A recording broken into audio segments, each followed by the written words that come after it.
Assalamualaikum warahmatullahi wabarakatuh.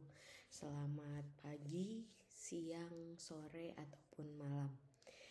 Baiklah, pada kesempatan hari ini saya Alifah Nabila Mastura akan menjelaskan tentang materi untuk mata kuliah metode riset kualitatif.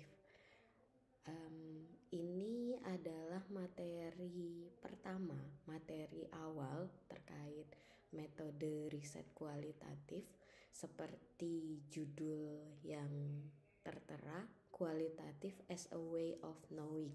Jadi materi yang akan kita bahas berkaitan dengan bagaimana metode kualitatif itu digunakan sebagai jalan, sebagai cara untuk mendapatkan pengetahuan. Seperti itu. Seperti yang kita lihat pada layar, ada 3 transportasi umum, ada bis, pesawat, dan kapal pesiar. Oke, kita jadikan 3 transportasi ini sebagai analogi, sebagai contoh. Ketika kita dari Surabaya mau ke Jakarta, saya nggak kasih contoh Malang karena di Malang nggak ada pelabuhan untuk kapal pesiar, jadi kita contohin Surabaya ke Jakarta. Nah, ketika kita naik bis, yang pertama kan bis tuh gambarnya. Ketika kita naik bis, tentunya jalur yang ditempuh adalah jalur darat. Waktunya jauh lebih lama pastinya daripada naik pesawat. Kemudian kemungkinan di perjalanan apa yang bisa terjadi? Macet mungkin. Oke, kita lewat tol untuk menghindari macet. Tapi karena jarak yang panjang dan itu pastinya take time gitu, jadi waktunya tetap jauh lebih tidak efisien kayak naik pesawat. Nah, tapi satu hal, ketika kita tidak punya cukup banyak uang untuk beli tiket pesawat gitu, bis adalah pilihan yang lebih baik dengan harga yang lebih murah, tapi kita tetap bisa mencapai kota tujuan. Oke, tapi kalau perkara harga murah dengan waktu yang lebih pendek, mungkin kita bisa memilih kapal gitu. Kapal mungkin tidak secepat pesawat, tapi bisa lebih cepat daripada bis gitu. Resiko kecelakaan di jalan raya juga otomatis tidak didapatkan dengan kapal. Apalagi kalau tampilannya kayak di layar ya, kapal pesiar. Untuk pemandangan dan experience di kapal itu akan terlihat sangat menyenangkan gitu. Tapi harganya lebih murah dari pesawat tetap. Tapi dengan kapal pesiar resiko berada di laut itu tidak bisa dihindari pastinya.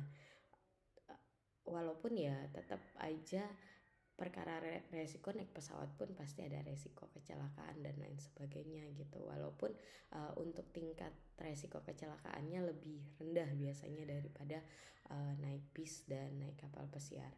Naik kapal maksud saya. Meskipun kapal sama bis juga tingkat kecelakaan bis lebih tinggi daripada kapal. Nah, kemudian perkara biaya, perkara pasti beda, perkara waktu sampai, jadwal. Nah, kalau kita membutuhkan jadwal yang kapan saja, susah kalau milih naik kapal gitu. Mungkin lebih baik naik bis karena bis itu apalagi kalau bisnya yang bukan bis ini ya, bukan bis sleeper bus begitu, bis yang biasa itu anytime you want to go gitu, kamu bakalan bisa ke terminal, ketemu bis tujuan kota yang kamu mau, berangkat gitu. Pesawat juga ada jadwalnya, tapi lebih sering daripada kapal. Mungkin kalau kapal itu dalam seminggu sekali atau dalam 2 minggu sekali begitu. Kalau pesawat dia setiap hari ada pemberangkatan walaupun ada jadwalnya. Untuk kota-kota besar misalkan kayak dari Surabaya ke Jakarta pun banyak pilihan waktunya gitu. Jadi dalam sehari bisa beberapa kali. Itu juga memudahkan gitu. Jadi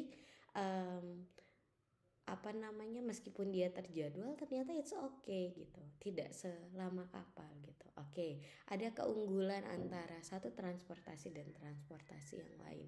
Kira-kira itu yang dimaksud kualitatif as a way gitu. Jadi kualitatif itu sama kayak transportasi umum. Ketika kita mau ke satu tempat dari tempat lain, maka kita menggunakan transportasi dengan pilihan yang menurut kita cukup baik dan membantu kita mencapai tujuan sesuai dengan efisiensi waktu, budget, kemudian jadwal, dan apapun itu yang kita pertimbangkan untuk memilih transportasi tersebut. Bisa jadi pilihan orang yang satu berbeda dengan orang yang lain. Kualitatif seperti itu. Kualitatif adalah salah satu transportasi umum menuju tujuan penelitian gitu. Jadi temannya atau pilihan lainnya dari kualitatif itu adalah kuantitatif. Kuantitatif dan kualitatif itu bukan satu lebih baik dari yang lain, tapi mana yang paling baik untuk paling tepat dalam kondisi yang kamu butuhkan sebagai peneliti untuk melakukan penelitian. Psikologi butuh melakukan penelitian kualitatif karena psikologi risetnya itu Weyert ya. Jadi Weyert di sini bukan yang artinya aneh, karena kalau secara kata dalam bahasa Inggris Weyert itu diartikan sebagai aneh. Tapi di sini Weyert adalah singkatan, sebuah akronim dari Western, Educated, Industrialized, Rich, dan Democratic. Maksudnya singkatan itu Weyert itu mengistilahkan mewakili situasi riset secara umum di dalam dunia penelitian, riset-riset yang sudah dipublikasi, khususnya psikologi salah satu juga riset yang sangat weird. Jadi kalau kalian lihat di layar sudah dari 2010 Hendricks dan kawan-kawan itu memaparkan di salah satu artikel publikasinya tentang Weyert ini. Kenapa Weyert? Karena memang kalau kalian lihat di diagram itu diagram pertama yang mayoritas warnanya biru, kemudian ada sedikit 12% sampel gitu. Jadi yang biru itu adalah populasi, kemudian ada 12% sampel gitu. Jadi sebenarnya riset-riset yang dilakukan oleh psikologi salah satunya, jadi kalau versinya Hendricks itu di psikologi itu tuh cuma 12% yang sebenarnya mewakili populasi, yang mana populasi ini adalah dunia gitu. Jadi manusia, kan psikologi penelitiannya sama manusia ya.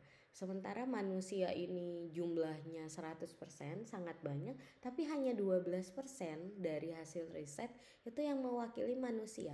Terlepas dari apapun konteks penelitiannya, apapun subjek atau kelompok yang diteliti. Kenapa begitu? Karena Western gitu, mayoritas publikasi gitu, artikel-artikel hasil riset yang terpublikasi itu berkiblat pada Western, kemudian educate. Jadi mayoritas juga kelompok penelitiannya adalah orang-orang yang teredukasi dengan baik, kemudian industrialized.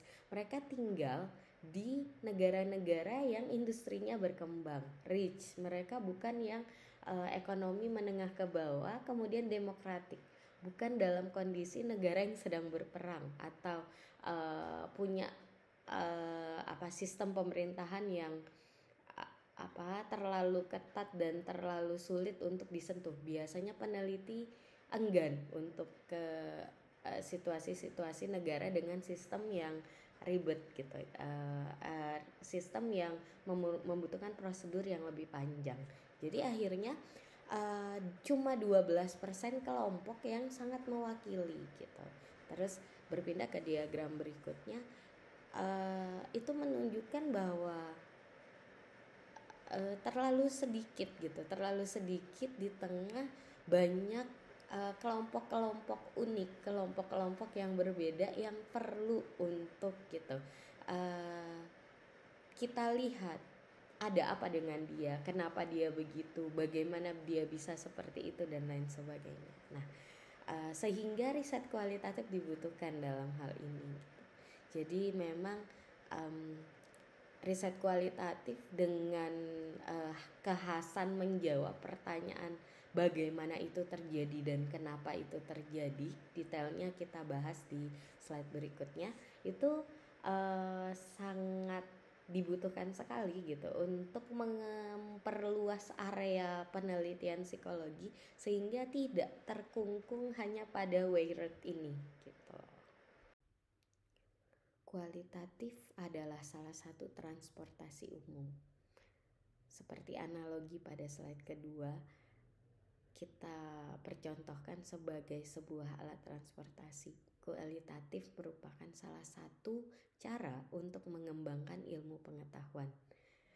Cara lainnya adalah metode riset kuantitatif. Nah, untuk bisa memilih dengan tepat, kita mau menggunakan atau paling tepat menggunakan metode riset yang mana, kita perlu tahu tentang kedua metode riset ini. Seperti apa kuantitatif, seperti apa kualitatif. Pertama, perbedaan tujuan.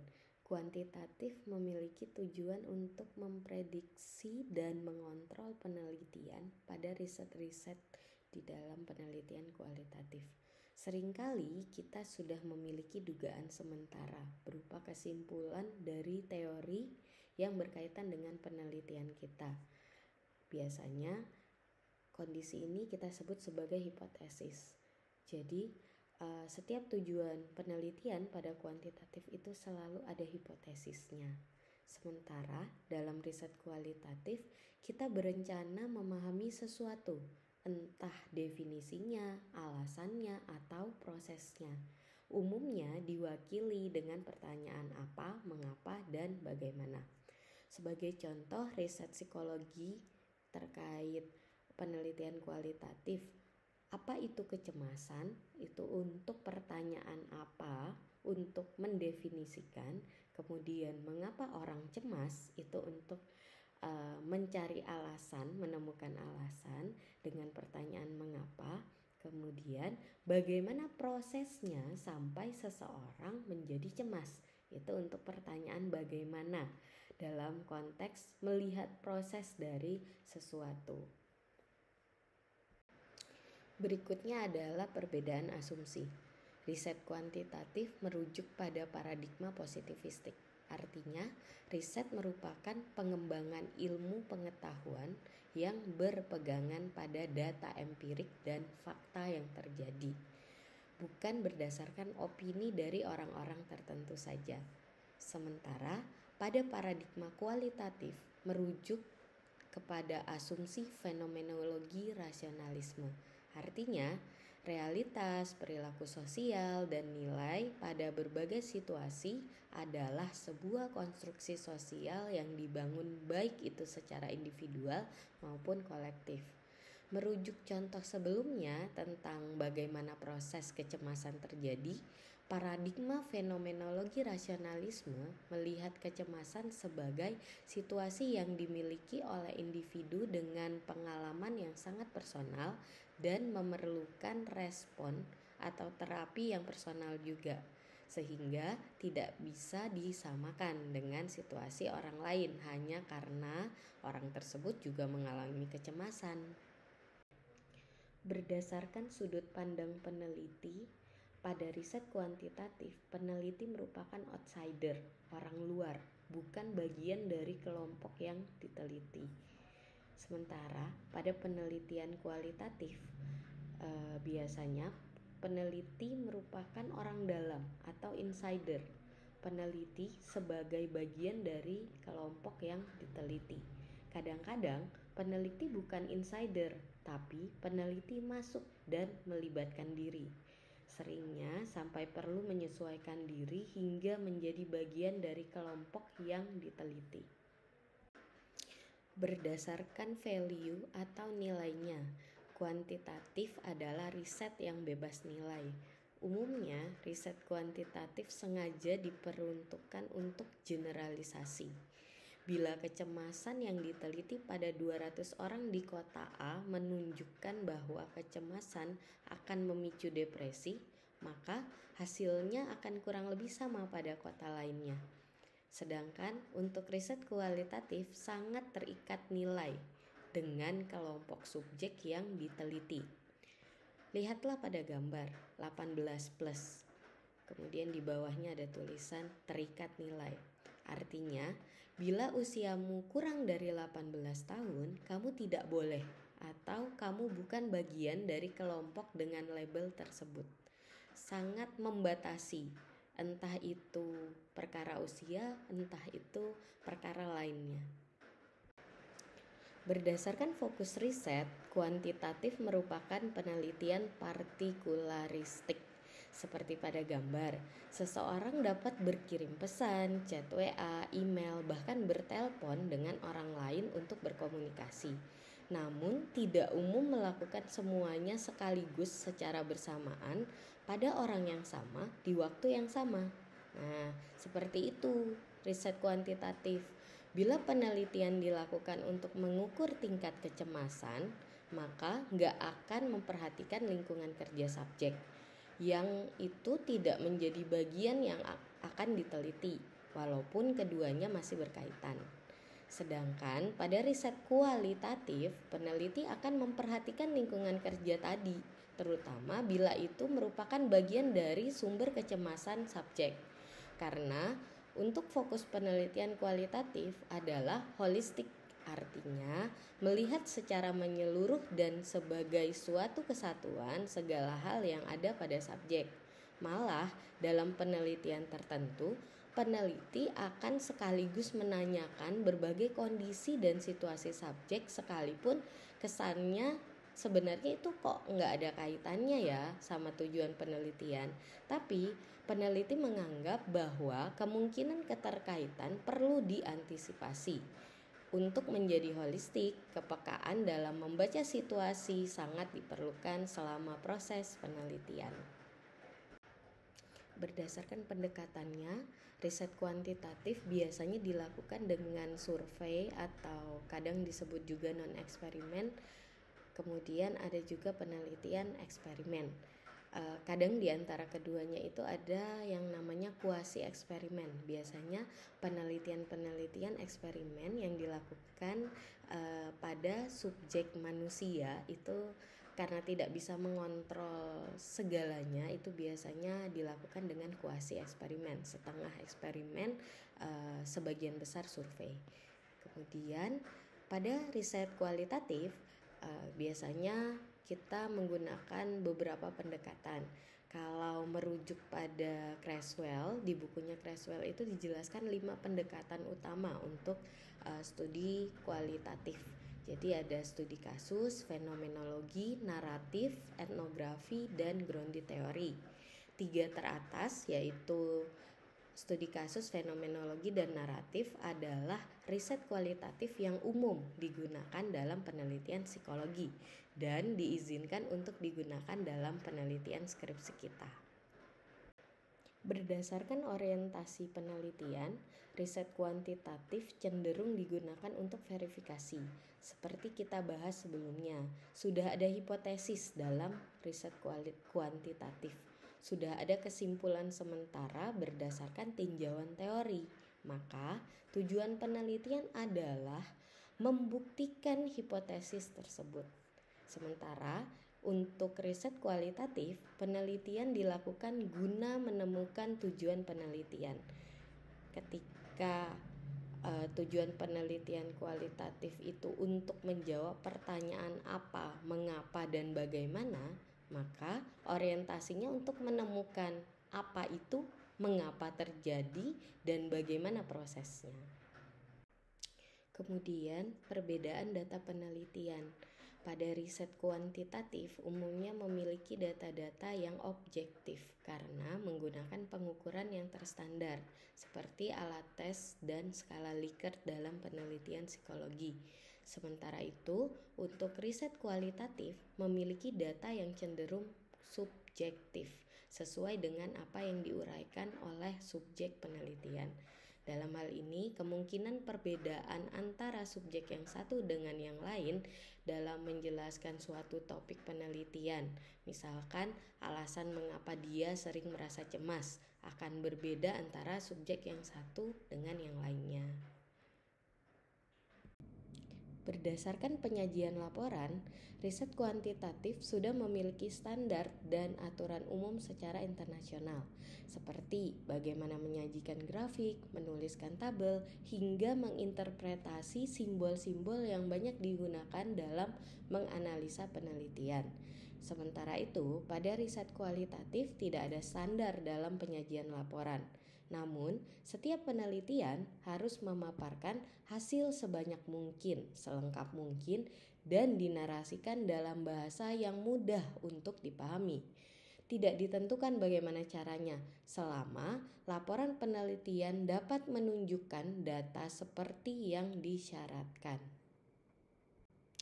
Berdasarkan instrumen atau alat atau tools dalam penelitian, riset kuantitatif umumnya memiliki instrumen terstandar yang sudah diakui. Seperti pada gambar, ada meteran, ada timbangan. Kemudian, menimbang badan berbeda dengan menimbang tepung. Coba dilihat, itu berbeda antara timbangan untuk badan sama timbangan untuk tepung. Nah, kalau dalam riset psikologi umumnya menggunakan alat tes, skala Likert, kuesioner yang telah memiliki validitas dan reliabilitas untuk membuktikan bahwa tools yang digunakan layak untuk digunakan.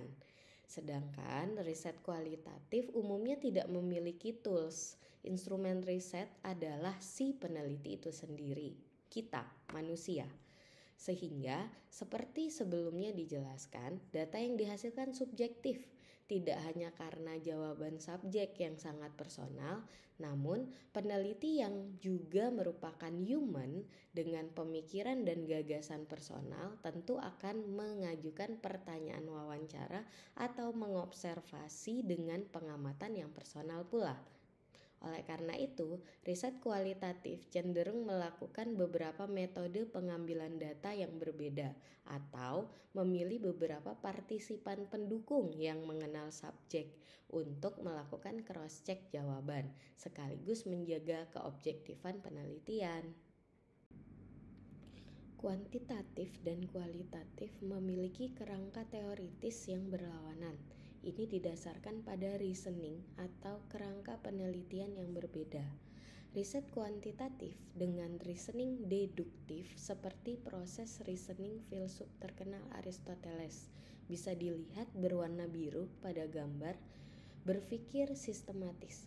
Kerangka kuantitatif selalu sudah memiliki teori dan kesimpulan akan suatu hal, kemudian melakukan penelitian untuk membuktikan bahwa kesimpulan berdasarkan teori tersebut benar atau salah.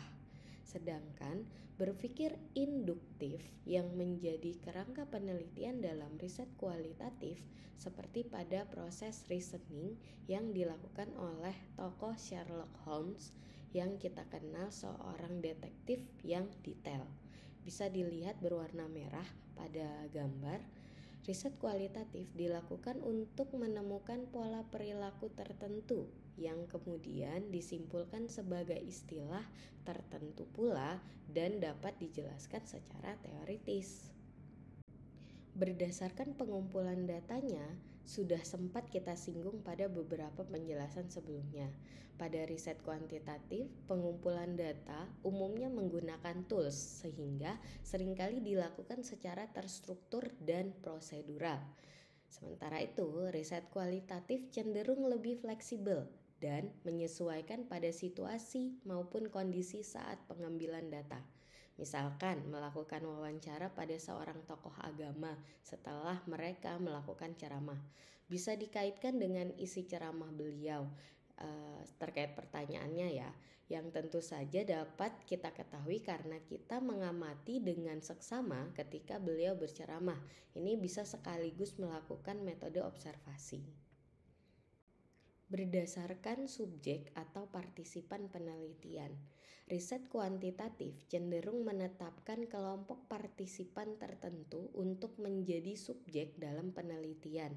Kemudian dilakukan randomize atau pengacakan pada beberapa kelompok yang sesuai kriteria. Ini seperti menentukan kupon nomor berapa yang akan menang undian dalam perhelatan jalan sehat. Kalau di gambar kalian bisa lihat kayak roulette gitu ya. Jadi mau milih yang nomor berapa gitu diputar rodanya. Nah, sedangkan riset kualitatif cenderung memilih partisipan dengan sangat khusus. Seringkali peneliti sudah memiliki sederet kriteria yang spesifik untuk menentukan subjek penelitian. Pada akhirnya, metode mana yang akan kita pilih dalam penelitian bukan sekedar karena kita lebih menguasai yang satu daripada lainnya atau karena kita merasa lebih mudah yang satu dari yang lainnya, melainkan mana metode riset yang sesuai dengan tujuan penelitian yang akan kita lakukan. Sama halnya dengan metode riset kuantitatif, metode riset kualitatif adalah cara lainnya yang dapat kita pilih untuk melakukan penelitian, cara untuk menjelaskan ilmu pengetahuan. Baik, terima kasih sudah menyimak hingga akhir. Semoga bermanfaat dan mari berdiskusi. Wassalamualaikum warahmatullahi wabarakatuh.